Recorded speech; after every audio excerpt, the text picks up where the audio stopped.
Hi, I'm Omer Fazal, Head of Real Estate. Welcome to Centrus Real Asset Spotlight. Today we are joined by Stephen Lansman, who is the Chairman of Foundation Property and Capital Group and Electric Land. Shall we start with you tell us a bit about Foundation Property and Capital and Electric Land in particular, and how it came about and where you are in the journey today? By all means, thanks, Emma. You might say that we were just another real estate investor. We've been established 15 years and we've always thought we were quite creative and looked for niches. And then in 2015, we made our first energy site acquisition. And we were the first to see that that was a scalable investment opportunity. And since then, we've become the UK's largest specialist developer investor in freehold land for housing, critical energy infrastructure. And we've always been focused on securing attractive returns by taking early stage risk and by creating long, secure, index-linked income. In Electric Land, our strategy was to create a pipeline of ready-to-build sites for a rapidly emerging, highly fragmented, renewable supporting electricity generation and subsequently storage market. We wanted to aggregate these sites once we'd leased them and to add investments developed by others to achieve scale. And we've done that to a point with now a 1.2 gigawatt, £100 million portfolio. And in doing so, we've built a unique combination of real estate and energy expertise in-house. We've got a model with high barriers to entry, and we've even created a brand and secured brand recognition. But what we can see is we've only barely scratched the surface and in the UK, and that what we're doing is replicable in multiple overseas markets. I think one of the things that comes to mind listening to you is how this specialist asset class cuts across real estate and infrastructure, which these days is an emerging theme. And for Centrus as well, we are seeing more and more subsectors where, for example, data centers or cold storage, where infrastructure capital is commingling with real estate capital, and they're all looking at the same investments, but from different perspectives. So what do you think are the key characteristics that infrastructure and real estate investors would find attractive about this niche? For institutional investors, ground rent income is the lowest, most attractive end of the risk spectrum. And that's where our assets sit. Grid connected land is scarce. It's complicated to develop. It's absolutely critical to house energy generating and storage infrastructure and data storage for that matter, which are all vital pillars of our society and in increasing demand with no apparent prospect of that demand being satisfied. The resulting strong demand for our sites and the huge tenant investment that goes into the infrastructure housed on them results in long leases, but actually potentially permanent use. It means ultra-secure rents that are often negligible against tenant capex and even against tenant EBITDA. And it also means increasing rental values, and anyway, the rents are index linked. As a backstop, the underlying land value, once improved by the tenant, becomes significantly and permanently higher value as well. How large do you think is the addressable market, and how are you positioned for growth in the UK? Our sites currently house less than 1% of the UK's operational renewable generating and storage capacity. The government's target is for that capacity to quadruple by 2030 to 130 gigawatts. We've got 1.2 gigawatts. And even getting a 5% share of that growth would give us a £1 billion portfolio.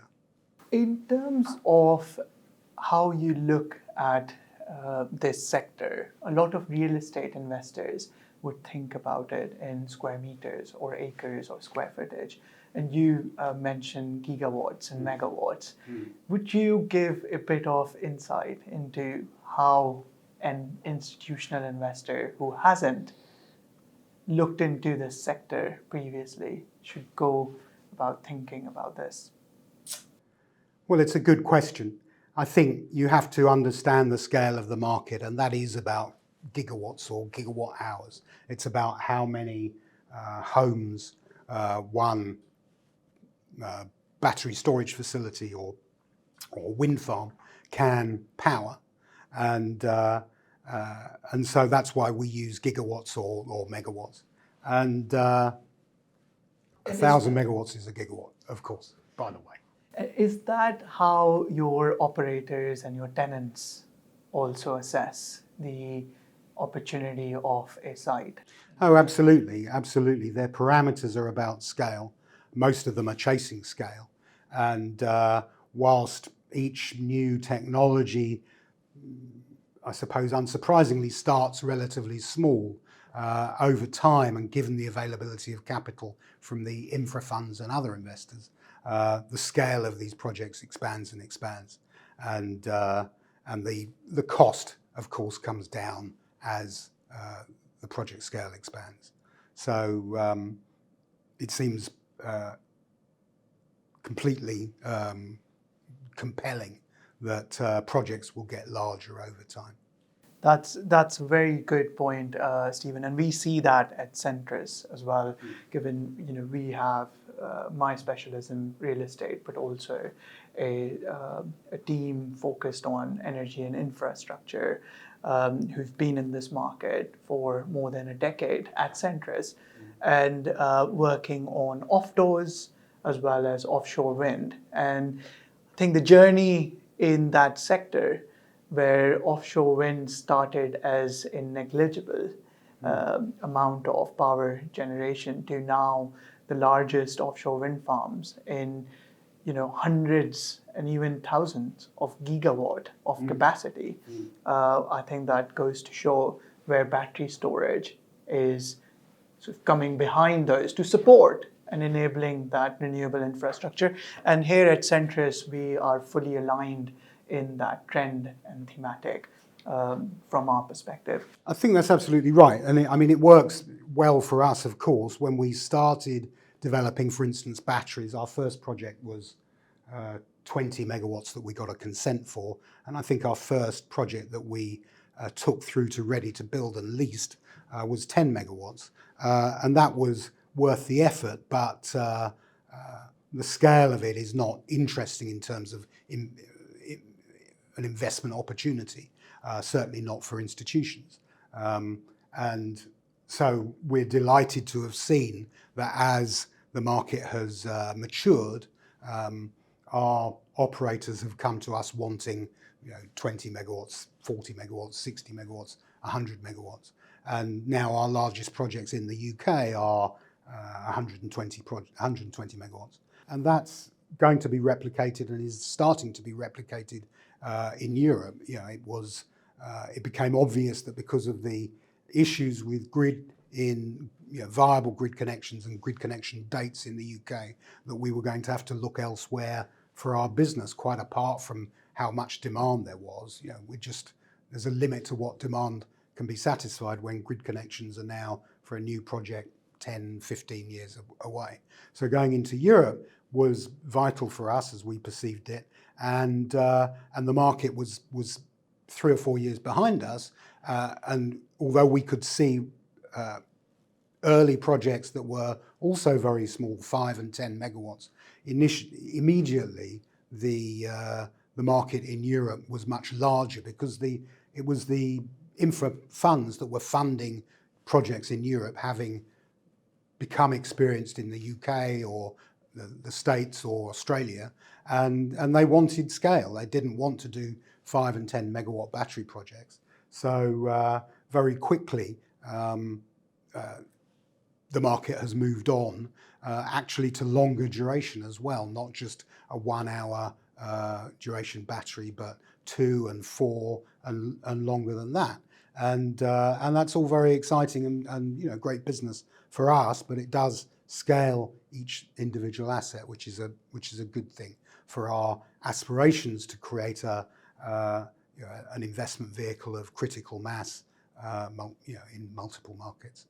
Excellent. I know you have made progress in Germany, where you have a pipeline of roughly 5 gigawatts at different stages of, in terms of status.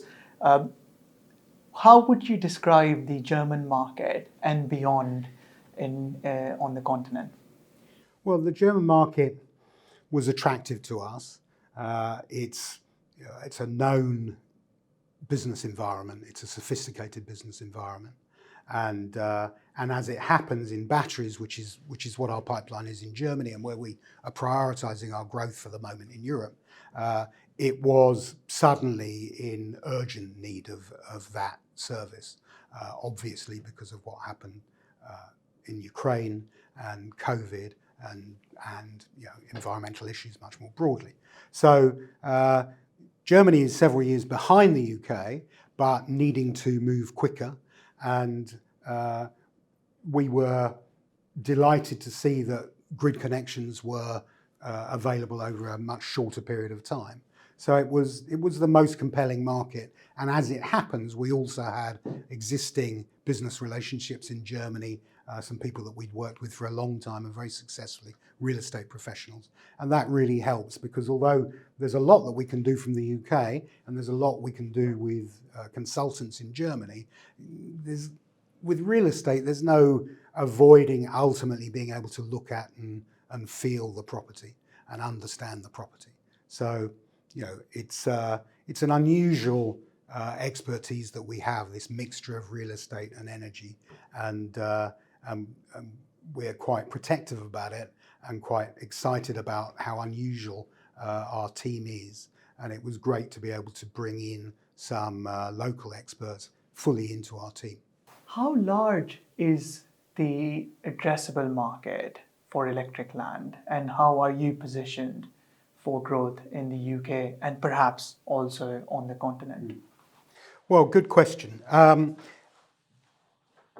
Obviously, we started as a development business and always with the target of creating an investment portfolio of critical mass and really building on that. That's what we perceived as our ultimate target, and that's why we developed. I think today our investment portfolio, we've taken to a first stage critical mass, say, £5 or £6 million a year of rental income, maybe £100 million odd pounds of net investment value. So we're at a level of critical mass. We've put together 30 odd assets, more than half of which, most of which is from our own development pipeline. But we have maybe 1% of the market, and for renewable and renewable supporting infrastructure, and that market is growing very rapidly. It's the government target for renewable infrastructure to quadruple in size by 2030 from where it is today, and that's a lot of growth, and our development pipeline can only deliver so much, and we're in a very fragmented market. Ownership of land is widely held, and most projects are coming from accidental landlords, if you like, owners of land who are approached by and whose land is, for whatever reason, suitable for energy development. But they can be farmers or owners of an industrial estate or an out-of-date factory at the back of an industrial estate, all of these things. And so whilst we could hope to increase our market share by development in the UK and overseas, it's very important to us, and to really create scale and to really take advantage of the opportunity, we are actively buying in the market, and that does take capital, and that's what we're looking to secure now, to really allow us to take the investment portfolio to the next level in terms of critical mass. And because the market is so fragmented, and because we have rare skills, because we have this mixture of engineering and real estate expertise, we're in a brilliant position to be able to take advantage of the market. Thank you very much, Stephen, for joining us today. It has been a pleasure to have you. It's a pleasure. Thank you very much for having me.